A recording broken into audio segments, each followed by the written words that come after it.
Hari ini kita akan teruskan tema kita dari khotbah serial dari kitab Daniel. Judul hari ini adalah binatang dahsyat bertanduk 10. Kita baca bersama Daniel pasal 7 ayat 7 sampai 8. Sama-sama 1, 2, 3. Kemudian aku melihat dalam penglihatan malam itu, tampak seekor binatang yang keempat, yang menakutkan dan mendahsyatkan, dan ia sangat kuat. Ia bergigi besar dari besi, ia melahap dan meremukkan, dan sisanya diinjak-injaknya dengan kakinya.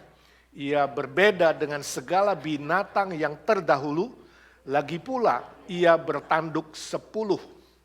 Sementara aku memperhatikan tanduk-tanduk itu, tampak tumbuh di antaranya suatu tanduk lain yang kecil, sehingga 3 dari tanduk-tanduk yang dahulu itu tercabut, dan pada tanduk itu tampak ada mata seperti mata manusia dan mulut yang menyombong.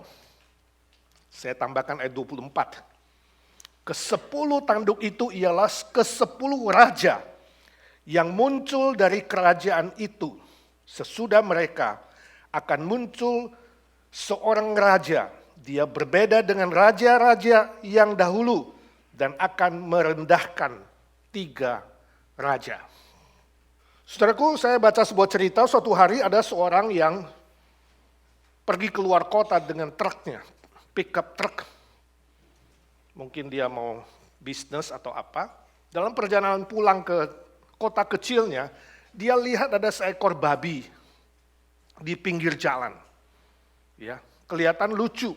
Babi itu jalan zigzag, ya, dan sang pengendara mobil kemudian berhenti dan dia mengambil babi itu dan taruh di belakang pickup truknya.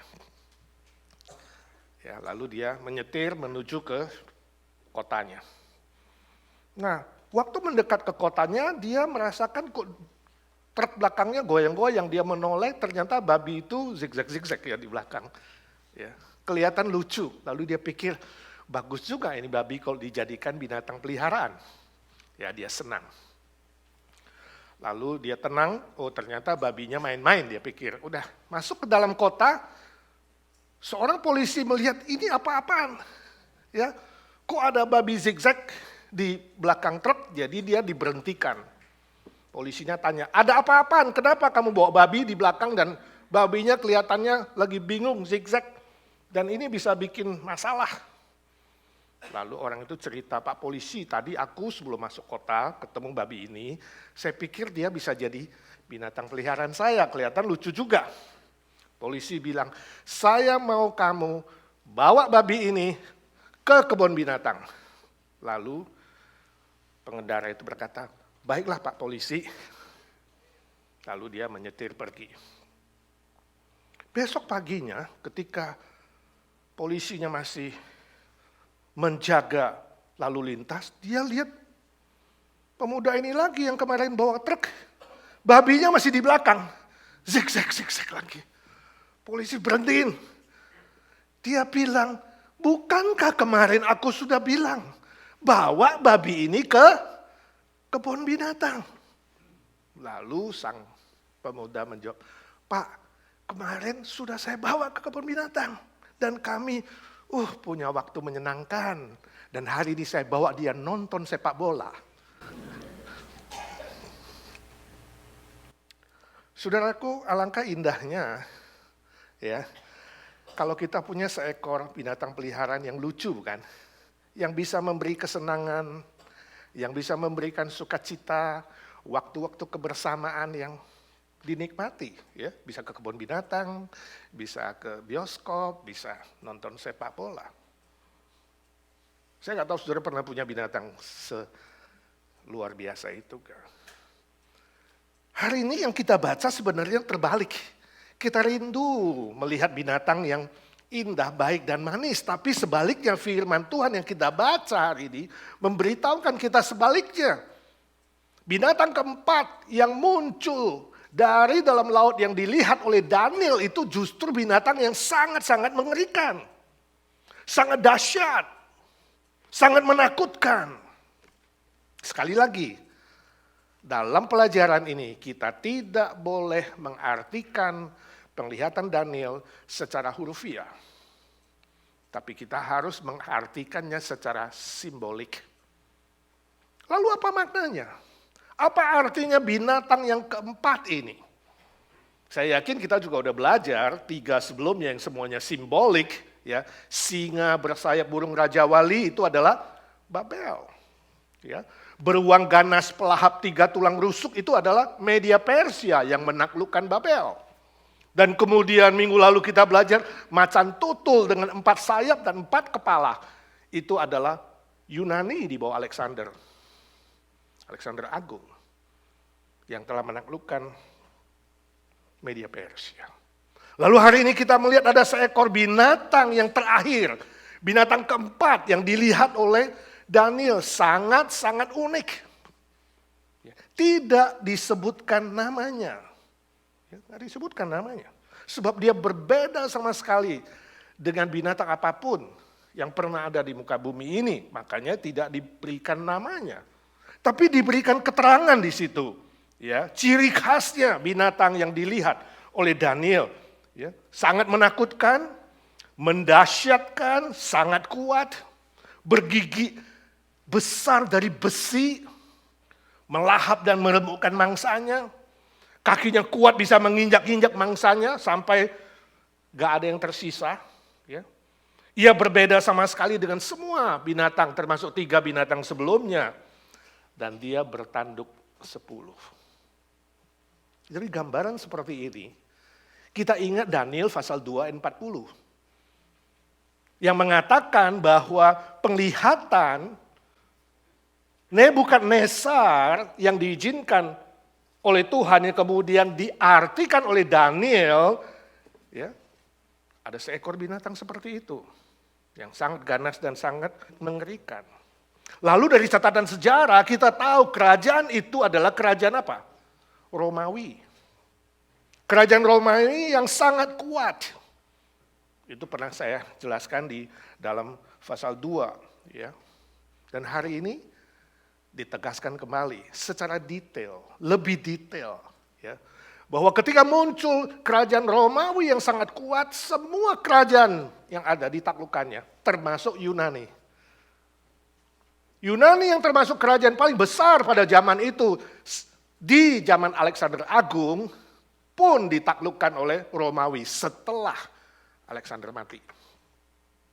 Saudara, Alexander mati sangat muda, kita sudah belajar 30 tahun, kemudian 4 jenderalnya cekcok, ribut, dan kerajaan itu pecah 4. Terbagi 4, yaitu Yunani, Asia Kecil, Mesir, dan Syria, yang kemudian digabung dengan Babel. Dan Syria masalah hari ini. Yunani juga menjadi negara yang sangat kecil. Hari ini Yunani tidak diperhitungkan di mata dunia. Yang tadinya sangat-sangat kuat. Setelah Alexander mati, ditaklukkan oleh Romawi. Kerajaan-kerajaan lain pun dengan gampang, dengan mudah ditaklukkan oleh Romawi yang sangat ganas, sangat kejam, dan sangat sadis. Kita sudah melihat itu.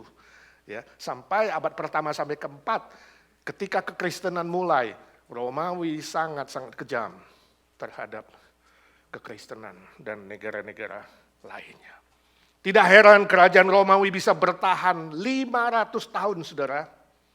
Sangat-sangat kuat. Ya. Dia 24 tadi saya sudah bacakan, dikatakan 10 tanduk itu melambangkan 10 kerajaan. 10 kerajaan yang akan muncul dari kerajaan itu. Ya. Jadi istilah muncul di situ artinya keluar dari. Jadi kita yakin setelah ya 10 kerajaan ya muncul setelah Romawi jatuh, ya, akan muncul satu raja kecil. Nah, rupanya penglihatan Daniel di sini tidak hanya berkenaan dengan satu kerajaan. Yaitu kerajaan Romawi yang kemudian roboh setelah 500 tahun. Tapi ternyata ada hubungannya dengan pemerintah di muka bumi ini secara keseluruhan. Keseluruhan sejarah kita. Nah, kalau kita bandingkan penglihatan Daniel dengan penglihatan Rasul Yohanes dalam kitab Wahyu pasal 13 ayat 1 sampai 8, saudara pulang boleh baca. Khususnya ayat 5 sampai 7, ternyata apa yang dilihat di sini sangat dekat. Ya, relasinya, informasinya sangat dekat. Nah, kalau ada hubungannya Daniel pasal 7 dengan Wahyu 13, kita bertanya, siapa ke-10 raja yang dimaksudkan itu? Alkitab tidak memberikan jawaban yang jelas. Nah, sebenarnya angka 10 juga adalah angka simbolik. 10 artinya sempurna. 10 artinya angka yang lengkap.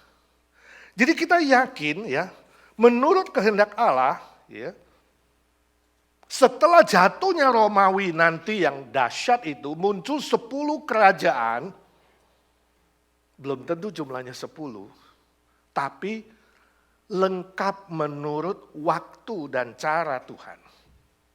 Akan muncul kerajaan yang berkuasa di muka bumi ini. Nah, hari ini kita lihat Romawi sudah roboh. Jadi after 500 years, setelah 500 tahun, Romawi sudah tidak ada pengaruhnya. Hari ini Roma sangat kecil kalau sudah pergi ke Roma. Ya. Di dalamnya ada Vatikan yang lebih kecil, kerajaan di dalam kerajaan. Kita bisa melihat itu. Ya. Hari ini Roma tidak diperhitungkan di mata dunia, nggak ada. Hari ini negara-negara di seluruh dunia hanya mengakui 5 negara besar yang paling berpengaruh, yang disebut dengan Dewan Keamanan PBB. Yang punya hak penuh, hak veto, dan punya anggota tetap, itu Dewan Keamanan. Siapa mereka? Amerika Serikat, Cina, Inggris, Prancis, dan Rusia. Ditambah dengan 10 negara anggota tidak tetap. Tapi ingat, 10 negara anggota tidak tetap hanya berperan, hanya berkuasa tanda kutip, 2 tahun saja, satu periode. Itu sebabnya hari ini kita tidak melihat ada 10 kerajaan atau 10 pemerintahan. Angka 10 belum tentu harus 10 menurut jumlah tangan kita, tidak. Tetapi angka yang sempurna. Nah, kita tanya, apakah mungkin nanti menjelang kedatangan Yesus kedua kali hari kiamat, perang Harmagedon, perang terakhir yang dikatakan 7 tahun, yang belum tentu 7 sesuai tangan, mungkin 7 angka sempurna menurut Tuhan, tapi ada perang yang terakhir, apakah nanti akan muncul 5 lain? Sehingga jumlahnya 10, 5 sekarang yang diakui dunia plus 5 lain. Sehingga genap 10 kalau kita mau menghitungnya menurut tangan. Ini pelajaran eskatologi, saudara, tentang akhir zaman. Saya tidak coba meramal, ya, karena saya bukan pendeta tukang ramal. Tapi ingat, bisa saja ada kemungkinan 5 kelompok lain yang besar yang akan muncul di dalam dunia pemerintahan atau kerajaan di muka bumi ini. Siapa mereka? Ini penafsiran. Eropa bersatu, Timur Tengah bersatu, ya, Asia Tenggara bersatu, banyak negara Asia, ya kan? Asian bersatu. Timur Tengah, negara-negara Arab dan lain sebagainya. Ya. 97% yang melawan Israel akan bersatu. Ya. Eropa seluruhnya bersatu kecuali Inggris. Inggris sudah keluar, Brexit. Ya. Lalu Amerika Selatan bersatu, itu sebuah kekuatan besar. Dan Australia, negara-negara selatan bersatu. Jumlahnya persis 5. Seluruh bola dunia hari ini bisa ada 10 kerajaan pemerintahan yang sangat-sangat kuat. Apakah kita menunggu itu? Jumlah itu lengkap, kemudian akan terjadi perang terakhir sebelum kedatangan Yesus kedua kali. Saya tidak tahu, ini hanya tafsiran. Tapi saudara tanya, Pak, apa hubungannya dengan pelajaran hari ini? Saudara, kuasa-kuasa di dunia ini bukanlah tumpuan pengharapan kita. Itu pelajarannya. Walaupun di dunia ini ada banyak penguasa-penguasa yang coba mempengaruhi hidup kita, termasuk orang Kristen. Ingat, semua penguasa dan raja-raja di muka bumi ini bukan tumpuan pengharapan kita. Sebagai orang percaya, kita tidak boleh tergoda untuk bergantung, berharap kepada dunia. Ini pelajarannya. Jadi sudah jangan berpikir, mana yang paling kuat ya, nanti saya kira-kira mau pro mana. Bukan itu pikiran orang Kristen. Ya, kita jangan terpengaruh oleh kuasa-kuasa dunia. Iblis akan berusaha dengan strategi yang licik untuk menggoda dan mencobai orang-orang Kristen supaya lebih bersandar kepada penguasa-penguasa yang di muka bumi ini, supaya lebih percaya kepada apa yang ditawarkan dunia daripada firman Tuhan yang sudah kelihatan kuno, sudah ribuan tahun usianya. Permisi tanya, selama ini dalam hidup saudara, pergumulan saudara, persoalan saudara, tantangan saudara hadapi, saudara lebih condong kemana? Hati saudara, lebih condong kepada ajaran dunia, tawaran dunia, atau lebih condong kepada firman Tuhan, kebenaran yang sejati. Ini penting sekali. Suatu hari ada seorang ibu datang kepada pastornya. Dia katakan, pastor, saya punya problem nih, masalah. Pastor bilang, masalah apa? Saya punya 2 ekor burung kakak tua di rumah. Ya, yang pintar berbicara. Tapi bicaranya selalu bicara jorok. Lalu pastornya bilang, memangnya bicara apa dia? Nah ini 2 ekor kompak sekali, burung kakak tua ini. Setiap ada orang datang, mereka berdua selalu bilang, kami ini pelacur, mari kita bersenang-senang. Lalu ngomong yang jorok. Pastor bilang, wah itu perkataan jorok dan cabul. Iya pastor, itulah masalahnya, bagaimana menolongnya? Pastornya mikir sebentar. Dia katakan, saya kasih usul. Di rumah saya ada 2 ekor burung kakak tua, juga pintar berbicara. Sejak dulu saya mengajar mereka itu baca Alkitab dan berdoa. Jadi mungkin sekali, dan saya sangat yakin, ya, burung kakak tua yang saya pelihara itu, yang saya kasih nama Paul dan Peter, itu bisa mengajari burung kakak tuamu. Jadi saya usulkan besok bawa mereka ke rumah saya, lalu tinggal bersama-sama. Nanti gak lama kamu akan lihat, ya, mereka itu berubah.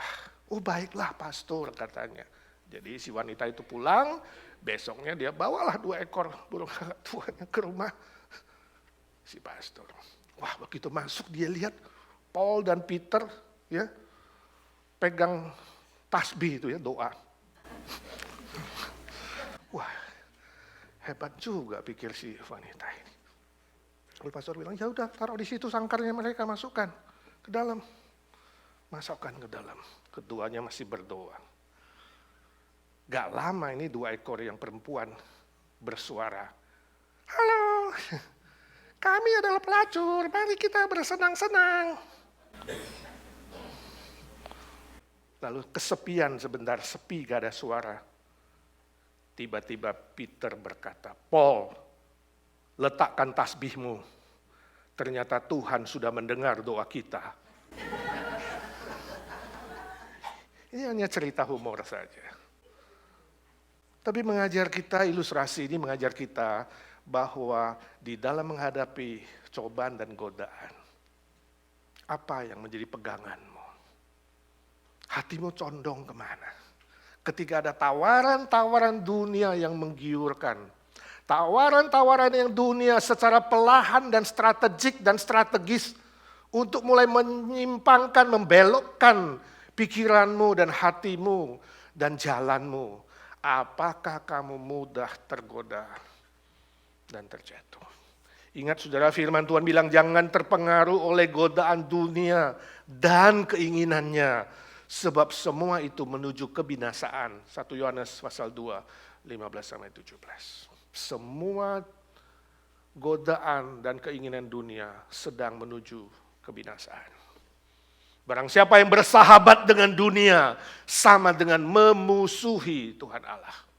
Saudara, tawaran dunia ini kadang kita gak sadar karena dunia mencoba memperindah dosa dan kesalahan. Dipoles, ya, dipoles, disemir, dibuat yang jahat seolah-olah baik. Ya. Yang salah seolah-olah benar.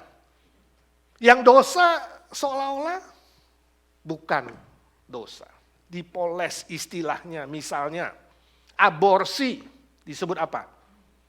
Membersihkan atau membuang bagian tubuh yang tidak perlu.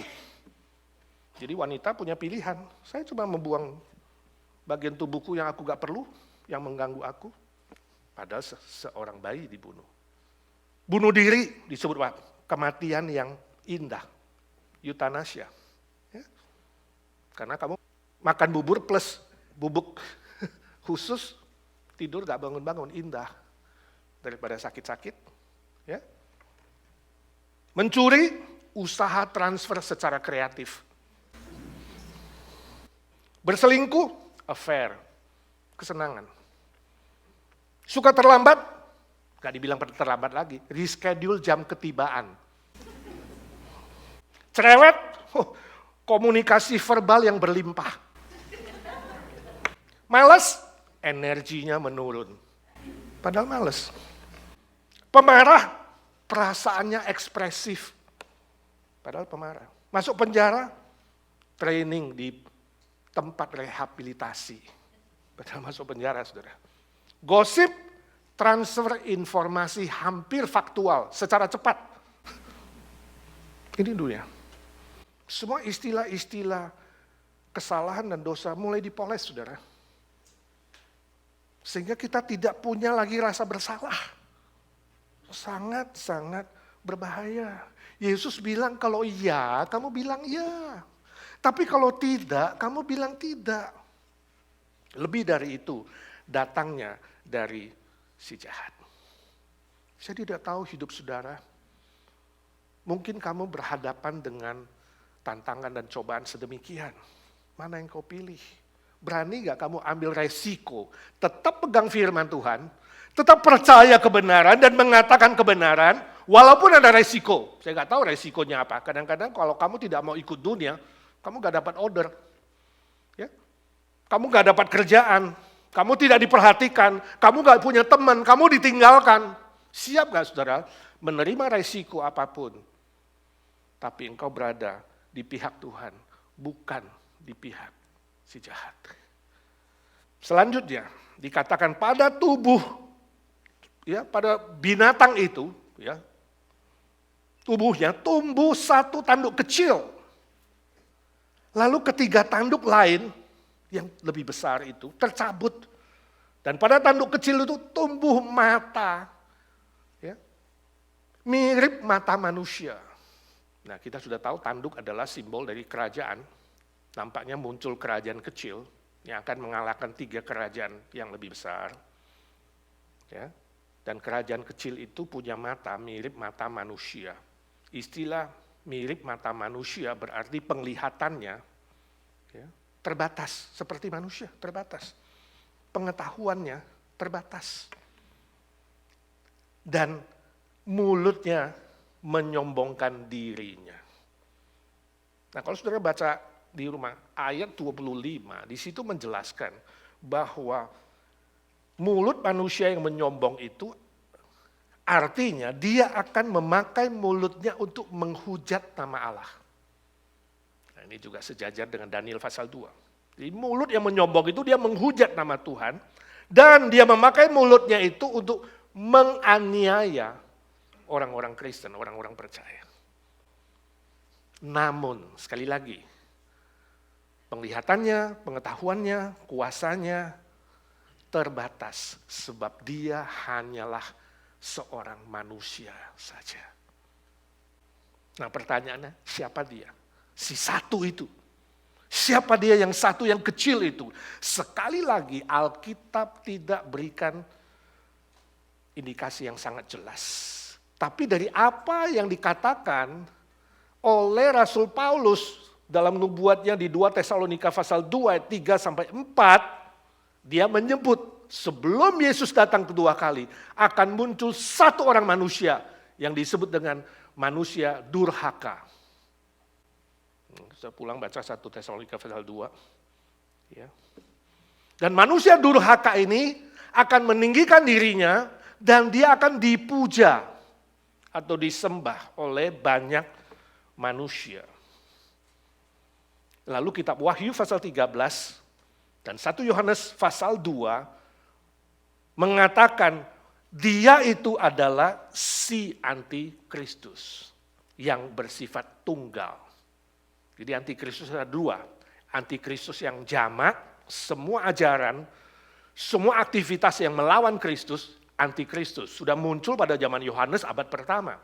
Tapi akan ada si antikristus yang tunggal, yang sendirian. Tokoh manusia satu tunggal. Akan muncul sebelum Yesus datang kedua kali.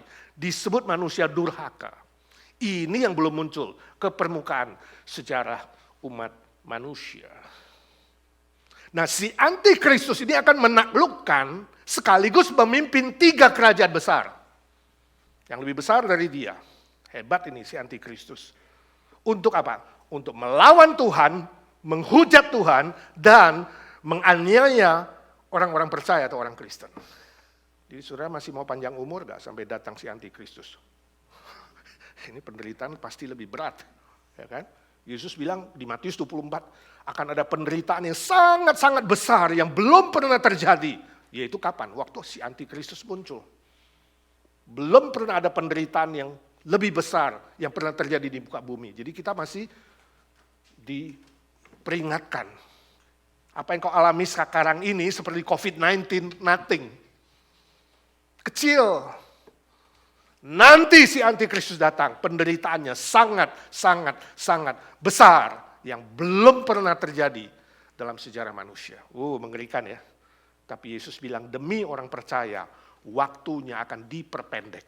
Jadi belum tentu 7 tahun. Mungkin 1 tahun, mungkin 2 tahun, gak ada yang tahu. Jadi jangan sudah pikir panjang umur di muka bumi ini makin lama makin senang. Ingat bahagiamu bukan di sini. Ini bahayamu kalau di sini lama-lama. Pulang ke sorga itu yang bahagia beneran. Tapi pertanyaan kita, siapa dia? Alkitab gak bilang. Semua sedang menunggu dan banyak penafsir, mulai tafsir A, tafsir B, tafsir C, mulai abad pertama sampai hari ini. Tapi kitab Wahyu memberikan kita indikasi 3 hal. Si tokoh itu akan memberi pengaruh terbesar, dia punya kuasa dan pengaruh terbesar di bidang ekonomi. Jadi dia yang menentukan ekonomi dunia hari itu. Kamu bisa beli, bisa jual, bisa pakai apa, dia yang tentukan. Kedua, dia berkuasa, ya, berpengaruh di bidang agama yang melawan Kristus. Dia akan membuat seluruh pengikutnya melawan Kristus. Dan melawan orang-orang percaya. Dan ketiga, dia punya kuasa dan pengaruh besar di bidang persenjataan atau militer. 3 hal. Dan sekarang kita belum melihat ada satu tokoh manusia di muka bumi ini, termasuk Putin, gak ada apa-apanya. Dia bukan antikristus. Yang tunggal, bukan. Karena dia bukan yang paling berpengaruh di muka bumi ini. Tapi si tanduk kecil ini, dia akan mempengaruhi seluruhnya. Iblis tidak bodoh. Iblis sedang mengintai saat ini. Mengintip siapa tokoh dunia besar yang bisa dia masuki, dia rasukin. Untuk menguasai 3 bidang ini. Belum saatnya. Kita tunggu, gak tahu. Ya. Mungkinkah dia itu nanti menggabungkan China yang kuat di ekonomi, bergabung dengan Rusia dan sekutunya, itu ditaklukkan oleh dia juga. Jadi yang bisa mempengaruhi China, Rusia dan semua sekutunya, yang persenjataannya coba bersaing dengan Amerika, atau jangan-jangan Amerika yang senjatanya kuat. Plus 1 adalah Timur Tengah bersatu yang sangat-sangat antikristus. Kita tidak tahu, wallahu alam, sekali lagi ini hanya penafsiran. Kalau kelak ada 10 kelompok besar kerajaan, iblis akan pilih 3 yang bisa menaklukkan 3 aspek ini. Antikristus sudah sangat-sangat dekat. Sekali lagi saudara, iblis akan memakai siasat apa saja untuk menentang Tuhan, menghujat Tuhan, Tuhan Yesus Kristus yang kita sembah, kita puja, dan akan menganiaya orang-orang percaya. Namun, jangan khawatir, jangan takut. Semua itu terbatas sebab dia hanya manusia saja. Yesus Kristus Tuhan kita yang bangkit, yang hidup dari kematian, mengalahkan dosa dan mengalahkan iblis dan maut. Dia tidak terbatas dan dia berkuasa selama-lamanya. Percaya pada kuasanya, percaya pada kedaulatannya. Ingat, iblis dan seluruh antek-enteknya kelak akan ditaklukkan setelah dia berkuasa untuk sementara waktu saja. Setelah itu, Kristus akan datang menaklukkan dan menghancurkannya. Melempar ke dalam lautan api yang menyala-nyala. Disitulah kebinasaan selama-lamanya. Untuk kita yang hidup hari ini, saudara, mari kita tetap kuat. Mari kita tetap teguh berpegang pada firman Tuhan. Siap sedia, lawanlah iblis, tadi kata firman Tuhan. Maka dia lari padamu. Jangan dilayani, lawanlah dia dengan iman. Dia akan lari padamu. Karena Kristus sudah menang, dia jamin saudara dan saya sama-sama kita akan hidup berkemenangan. Amin. Pasti menang. Dalam pencobaan dan godaan apapun siap sedia. Menaklukkan semua tipu muslihat iblis. Bicara soal berkemenangan, salah satu cerita yang saya sangat favorit dan sukai adalah cerita tentang Tommy. Saudara pernah dengar Tommy? Tommy itu duduk kelas 6. Kalau ada yang nama Tommy, saya pinjam namanya. Nah, kelas 6 SD, si Tommy, dia suka main ketapel. Tiap hari dia kumpulin batu kerikil, taruh di kantongnya. Ya, dan dia duduk di depan rumahnya, dia lihat apa yang bisa diketapel. Kalau ada burung hinggap di tiang listrik, dia ketapel. Tetangga punya buah-buahan, diketapel. Ya. Kalau gak ada burung, gak ada buah-buahan, dia lihat orang naik sepeda lewat, diketapel juga. Nakal. Nah, suatu hari Tommy duduk-duduk, dia menunggu apa yang bisa diketapel, gak ada sasaran. Lalu dia lihat di halaman belakang rumahnya itu, banyak bebek punya neneknya. Ya, dia pikir bebek juga boleh nih ya. Bebeknya si nenek lebih 100, kalau diketapel satu gak apa-apa dia pikir. Lalu dia ambil batu, dia mulai membidik.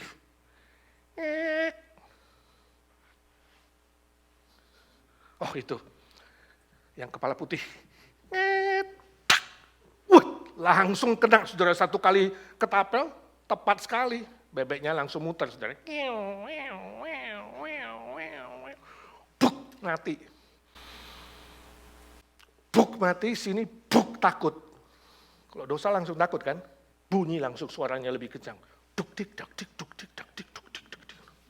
Dua suara muncul. Satu suara dunia. Gak apa-apa, bebek lebih 100 mati satu gak apa-apa, kuburin aja. Yang satu bilang jangan. Akui, kasih tahu nenek, pasti nenek ampunilah. Yang satu bilang kuburin aja. Yang satu bilang jangan, kuburin, jangan, kuburin, jangan. Mana yang menang? Mana yang menang? Kuburin. Kamu suka nguburin ya? Kalau ada dosa, ditanam. Ya Tony, ambil cangkul. Kubur, seret. Ya kan? Namanya juga orang Kristen, ya kan? Banyak tahu lagu-lagu pujian, ya kan? Untuk menutupi dosa, ya kan? Ratakan tanah bergelombang. Beres rata deh. Tapi sini nggak rata, sini masih gelombang. Bebek mati satu. Puji Tuhan, haleluya. Bebek mati satu. Nggak hilang, saudara. Ku menang bersama Yesus Tuhan. Bebek mati. Kalau juga selesaikan, masih di situ, saudara. Masih di situ. Tommy masuk ke rumahnya malam hari itu, ya biasa ketemu neneknya, selalu ngeledek. Nenek sudah tua, giginya tinggal 2. Hari itu jadi baik. Nek, oh nenekku, kaulah nenek terindah di dunia ini. Tidak ada yang secantik nenek. Wajahmu seperti bulan purnama. gombal ya. Pernah nggak saudara itu suamimu nggak pernah beli bunga, nggak pernah beli kado, ya? Tiba-tiba suatu hari pulang, istriku, ini kubawakan kado untukmu. Senang nggak istri-istri?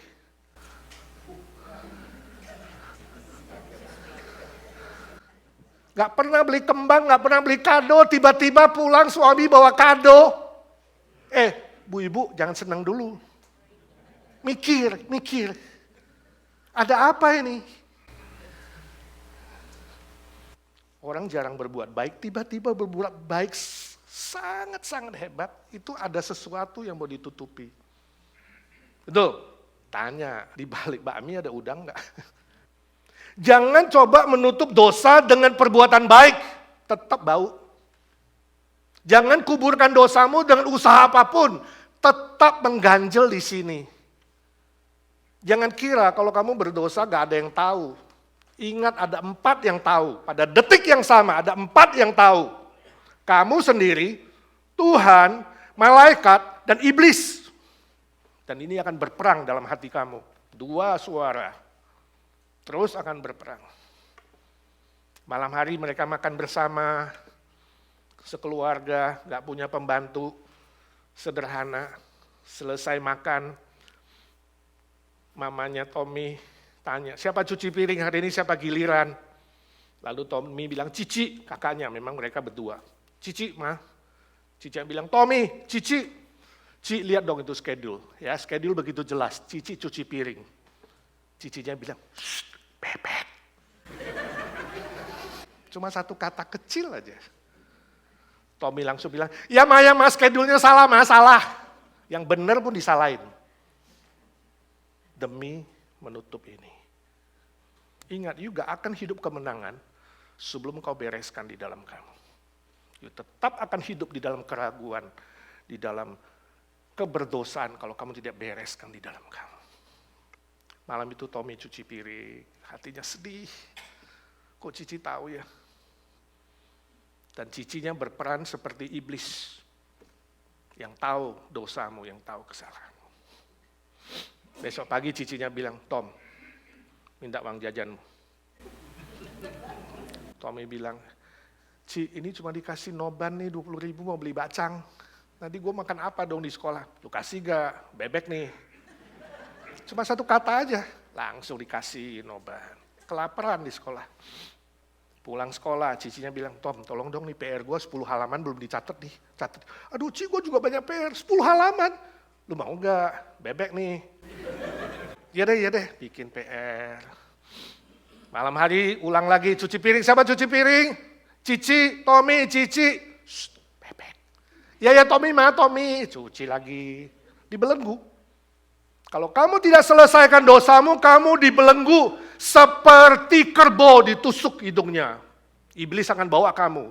Senin ke kasino, Selasa ke pelacur, Rabu minum-minum, Kamis ketemu teman. Kok enak ya, padahal kamu sedang diputar-putar seperti batu gilingan. Dan kamu sedang dibelenggu oleh iblis dan dunia ini. Terus menerus, sampai 1 minggu Tommy gak tahan, dia bilang, Tuhan saya mau kembali. Beri aku kekuatan dan kemenangan, Tuhan bagaimana? Tiada cara lain seperti anak yang hilang kembali kepada bapaknya. Demikian Tommy kembali kepada neneknya. Dia ketok. Ya siapa? Aku Nek Tommy. Masuk, kenapa kamu? Tommy mau minta maaf, Nek. Sudah ketapel nenek, sudah ketapel bebek nenek. Neneknya peluk cucunya seperti bapak memeluk anak yang hilang. Neneknya bilang, dari hari pertama, nenek sudah tahu. Tapi nenek ingin menunggu berapa lama kau bisa bertahan dalam dosamu. Puji Tuhan, 1 minggu kamu bertahan dan kini kembali. Singkat cerita, Tommy diampuni, dibebaskan. Kebebasan yang sejati ketika dosamu diampuni dan dibebaskan. Malam hari situasi terjadi lagi, habis makan mamanya tanya, siapa cuci piring? Tommy Ma, Cici Ma, Tommy Ma, Cici Ma. Cici bilang, bebek, bebek kepalamu. Hari ini gak ada bebek-bebekan. Lu ya, cuci piring. You see, itu kekuatan. Ketika kamu bisa menengking iblis, ketika kau mengatakan no kepada dunia, you go there, you binasa, itu kemenangan. Sudah nangkap? Kamu tidak pernah akan mendapatkan kebebasan dan kemenangan sejati sebelum kamu menundukkan dirimu, merendahkan diri di hadapan Tuhan, mengakui seluruh dosa kesalahanmu. Dan kamu diberi kekuatan kebangkitan itu untuk menengking si jahat dan dunia ini. Amin. Itu kemenangan. Saya tidak tahu ada ganjelan apa di dalam hatimu. Kepahitan, kemarahan, dosa, kesalahan, sakit hati, dendam, benci. Minta Tuhan Yesus mengangkatnya. Akui, rendahkan hatimu. Jangan angkuh, jangan arogan, jangan mentang-mentang di hadapan Tuhan. Saya beri waktu saudara berdiam diri, mengakui semua dosa dan kesalahan. Tuhan Yesus, Kau maha hadir, maha hidup, Kau ada di sini. Roh-Mu mendengarkan doa-doa kami. Satu persatu kami mengakui semua dosa dan kesalahan. Basuh kami Tuhan. Darah-Mu yang tercurah bagi kami Tuhan. Pulihkan kami. Berikan kami kuasa kebangkitan Kristus untuk menengking dan melawan iblis dan semua godaan dan cobaannya. Untuk menolak tawaran dunia, berkata no kepada iblis, kepada dosa, kepada yang jahat. Kami boleh hidup berkemenangan dalam setiap persoalan, pergumulan, agar nama-Mu, ya Bapa, ditinggikan, dimuliakan di dalam Yesus Kristus. Hidup kami menjadi kesaksian, keindahan bagi banyak orang, bahkan berbuah jiwa-jiwa yang kekal. Terima kasih Tuhan, terima kasih. Berdoa bersyukur hanya dalam satu nama Tuhan Yesus Kristus, Juru Selamat dan Penebus kami yang hidup selama-lamanya. Amin.